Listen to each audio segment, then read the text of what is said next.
My name is Sarah. I have a husband and a 1-year-old child. I married Thomas shortly after we found out I was pregnant. In other words, it was shotgun marriage. Before marriage, I worked at a clothing manufacturer. Since I was a child, I've been interested in fashion and loved choosing outfits, so it was a dream job for me. Thomas worked at an event company in the same building as mine.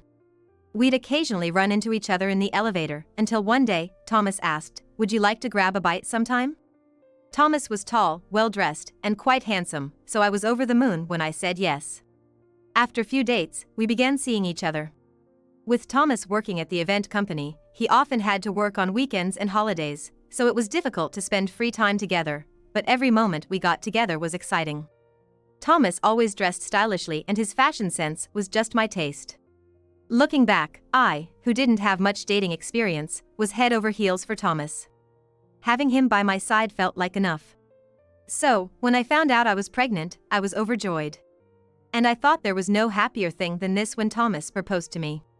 But looking back, it wasn't the beginning of our happily ever after, it was the start of some hard times. After getting married, we moved into a condo. While it wasn't upscale, it was a 3-bedroom unit, modernly renovated, and I absolutely loved it. Life in our new home was joyful, and Thomas always seemed to enjoy the meals I made. While Thomas was still swamped with work and often wasn't home on his days off, he was kind when he was around and often took care of me, making me feel cherished. By the time spring rolled around, I safely gave birth to a baby boy. Thomas seemed extra happy that it was a boy and would take pictures of him daily, showing them off. Hoping he'd grow up kind-hearted, we named him Anthony. However, during his 3-month checkup, we found out he had a heart condition. Even though I had arranged a flexible work schedule after Anthony's birth, his frequent hospitalizations made it difficult for me to continue working. So, a few months ago, I officially quit and have been a full-time homemaker, supporting my husband and child. However, lately, I've noticed a change in Thomas's behavior. He used to be quite hands-on with chores and child-rearing, but since I stopped working, he stopped helping entirely.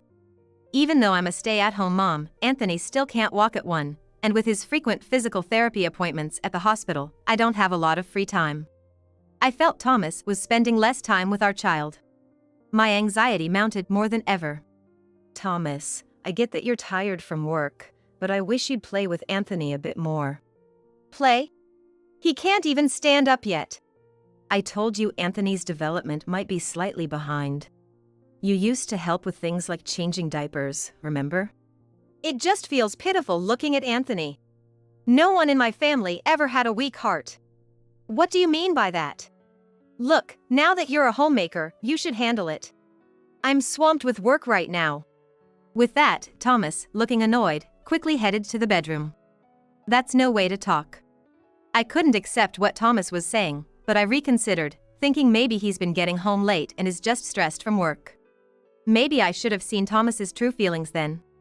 Ever since I became a homemaker, our income has decreased, so I've been careful with our expenses, but Thomas has been spending money left and right. We were reaching a point where we'd have to dip into our savings. So, I made a suggestion to Thomas. How about we move since the rent for this condo is quite high? I don't want to. I like this condo. He replied, not even looking away from the TV. I get it. I love this place too. But we're in the red every month. Let's find somewhere cheaper. It's because you quit your job, right? You can always put Anthony in a daycare and get back to working. I wondered what he was talking about. Just the other day, Anthony had a sudden health scare and was rushed to the hospital. There's no way I could leave a child in such a condition in daycare. Thomas, do you understand Anthony's condition? We need to save money for his sake. Actually, there's a place with cheaper rent near the hospital. It's an older 2-bedroom apartment, but I think it's enough for the 3 of us. Enough with the Anthony. Stop making everything about him. His sudden outburst took me by surprise. We can live because I work every day. I'm not gonna move to some rundown place. But if we keep this up. Ugh, I'm in a bad mood now. Gonna go out for a drink. Thomas left, slamming the door behind him. Anthony started crying at the sound of his father's shouting. And tears welled up in my eyes too. Did I really do something to deserve being yelled at like that? Thomas used to be so kind when we got married. But ever since he found out that our child had developmental delays and a weak heart, he's become increasingly distant. To me, no matter how Anthony is, he's a precious being I truly love. It saddened me that my husband, Anthony's father, didn't seem to feel the same way. As I comforted Anthony, he shifted from crying to smiling in my arms. Seeing Anthony's innocent smile always calmed me down. I made up my mind. I'll think of ways to earn money while taking care of Anthony. I won't bring up the topic of moving again. I started making and selling handmade accessories and trinkets. I've always been interested in crafts and was quite handy, so when I began selling using online apps, they became quite popular, selling out quickly. At first, it was just a bit of pocket money, but gradually, as I gained customers and started taking orders, I began earning as much as someone would in a part-time job. Thomas seemed to think of it as just an extension of my hobby, but working while looking after Anthony was quite challenging. Still, I was able to save up little by little, which gave me a sense of stability and boosted my confidence. One day, as apple trees started to bloom, Anthony began acting strange. I thought it was one of his usual episodes, but he wasn't focusing and didn't respond when I talked to him. I panicked and called an ambulance. Inside the ambulance, holding Anthony's hand, I kept saying, "It's gonna be all right, Anthony. We'll be at the hospital soon." But he barely reacted. However, I thought I heard a faint mommy from him. But by the time he was taken into the hospital, he was in cardiac arrest. They have started CPR immediately, but it was in vain. My little Anthony has passed away. He was just 15 months old. After losing Anthony, I felt empty. I didn't feel like doing anything and didn't want to meet anyone. I couldn't accept the fact that Anthony was gone. Although Thomas shed tears for Anthony's death, by the next few days he was living as if nothing had happened. Seeing my deep sorrow, he said, "Anthony had been ill since birth. Maybe this was his destiny. I know. But I still can't believe he's gone. We'll probably be blessed with a healthy child next time. I hope it's a boy again." I looked up at Thomas, shocked. His insensitive words deeply hurt me, making it seem like Anthony never existed to him. "Thomas, I'd like you to be thinking about Anthony right now. What gives? I'm fed up with your 'I'm the only one suffering' attitude. I too dreamt of playing with a healthy son. It wasn't supposed to be like this." "What do you mean?" "To be frank, Anthony has been a burden. It might have been better this way rather than having that situation to last so many years on." I couldn't believe my ears. Was he really the kind of person who could say such cruel things so casually? Sure, there were many challenges with Anthony, but I'm grateful that he came into this world. "I just hope you never forget our beloved son." I honestly conveyed my feelings to Thomas, but I doubted my words reached his heart. "I'm going to sleep now, talking more will just tire me out." And with that, Thomas quickly retired to our bedroom. After that, I often felt downcast, unable to keep my spirits up. I didn't feel like resuming the sale of my handmade crafts, just managing only the bare minimum house chores. Seeing me like this, Thomas became even more irritable. Gradually, he started coming home late, often dining out without informing me. I felt our marriage slowly cooling down. Even though I knew this couldn't continue, I couldn't bring myself to take any action. Eventually, Thomas started saying he was on business trips and began spending more nights out. "I've been assigned to events out of state," he'd say, but I had a bad feeling. And that hunch was spot on. One day, a woman named Jennifer visited our home. Thomas was at work that day. "Are you Thomas's wife?" "Yes, and who might you be?" "I work at the same company as Thomas." "Oh, a colleague then." "Yes, and I'm also dating Thomas." "I'll get straight to the point. I want you to break up with him." "What? You've been neglecting Thomas, haven't you? I heard you hardly cook for him and there's no communication between the two of you. If you don't love him, I want you to leave him." "Hold on a second. This is the first time I'm hearing about you two dating. It's not like I can just say, 'Oh, all right,' and agree to break up. Can you please leave for now? When he's about to be taken away, you suddenly become desperate, huh? But Thomas loves me. He even said he's been doing well in his job because of my support, and that includes support in his personal life. Apparently, he feels irritated being around you." Why did I have to be told such things by this woman who suddenly appeared? Trying to suppress the rising anger, I looked straight into Jennifer's eyes and said, "Please go home." Jennifer seemed like she wanted to say something else, but reluctantly left. Later that night, when Thomas came home late again, I confronted him about what happened earlier. "What's going on? Are you dating Jennifer?" "We're not dating. She's just a junior colleague at work. We just went out for dinner a couple of times."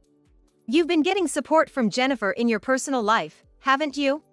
That's why you've been coming home late lately, isn't it? Quit nagging. You're always moping around at home and won't do a thing, so don't act all high and mighty."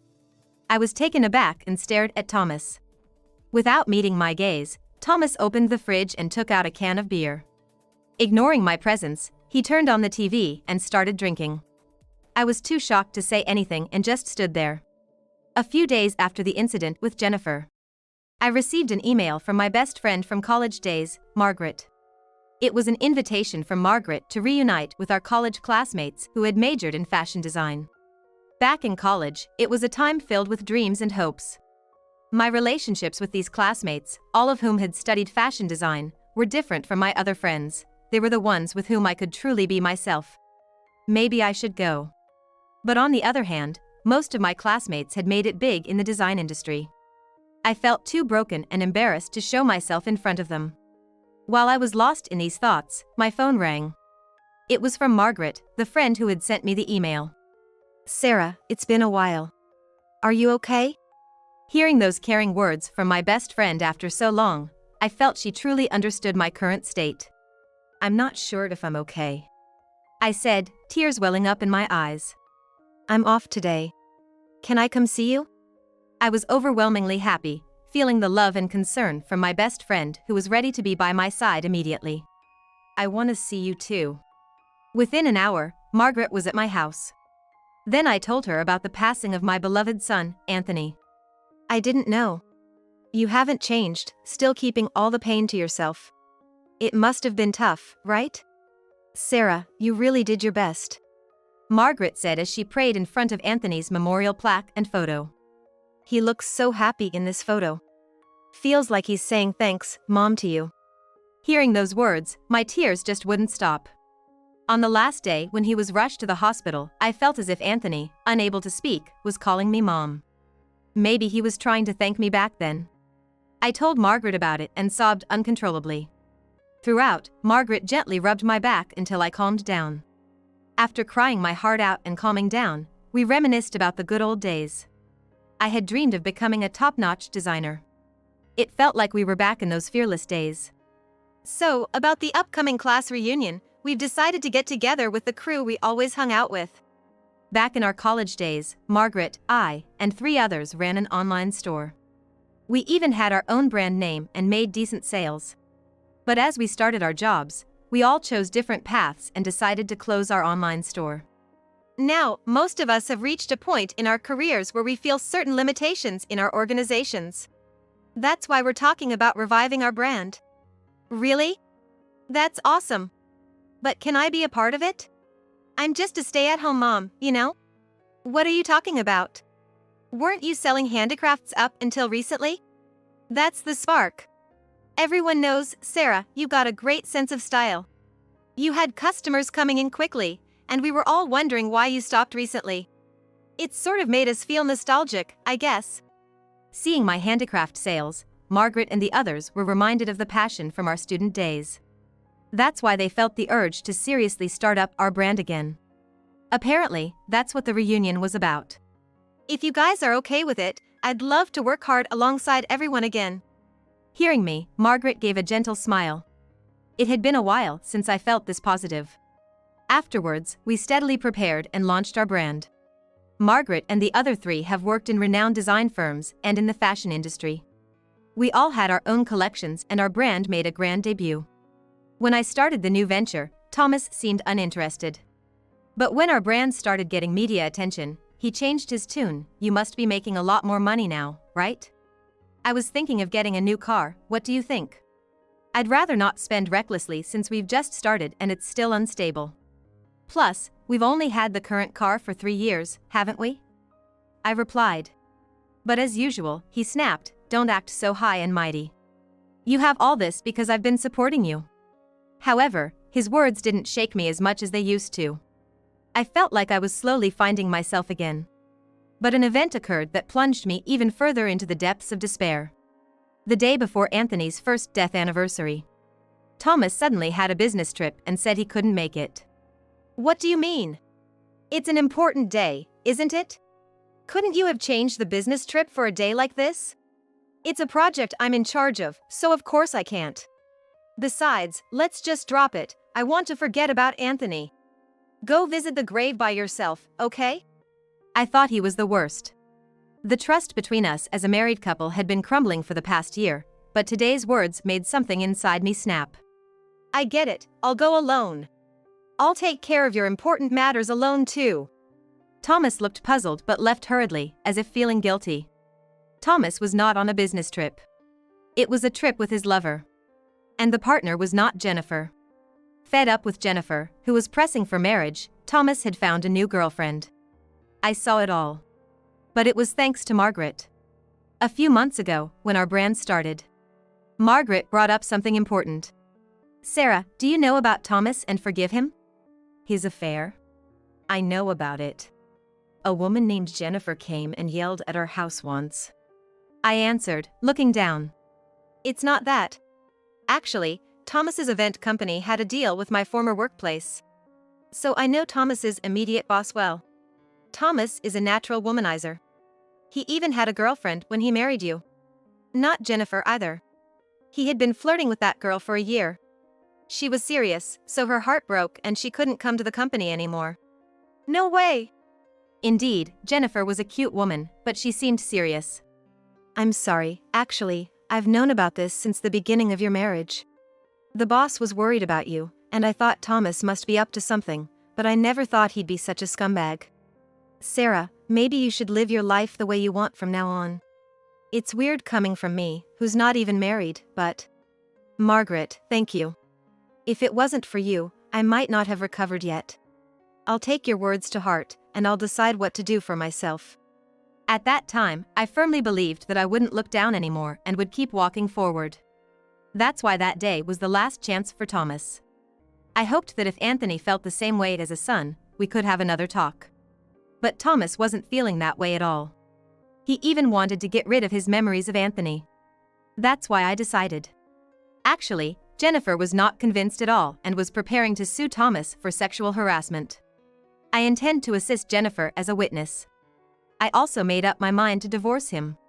Once the facts are clear, divorce will be inevitable regardless of his intentions. I held a memorial for Anthony's first anniversary while he was away. I wasn't alone. All my coworkers, including Margaret, attended. I'll never forget this favor. Then I packed my belongings and moved into a secure high-rise apartment that Margaret introduced to me. I got several calls from Thomas in the next few days. Ignored the first 10 calls and answered the 11th. What's going on? I haven't heard anything about a divorce. Oh, you're back. You have a partner, so it's just right, isn't it? That's not the point. Jennifer's suing me for harassment, and it's causing a mess at work. Can you help me out a bit? I thought he was terrible to the very end. With no regrets, I said, sorry, but I'm gonna help Jennifer, not you. Do you realize how many women you've hurt? Probably not. I don't think we'll be speaking directly anymore. Goodbye. I could hear Thomas shouting on the other end, but without hesitation, I hung up. Later, with testimonies from my coworkers and I, Thomas had to pay Jennifer the compensation. It goes without saying that several women followed Jennifer and filed suits. Thomas had no choice but to resign from his job. Now, he's working at a convenience store and apparently paying off compensation to those women. Such is the fate of a man who selfishly hurt women.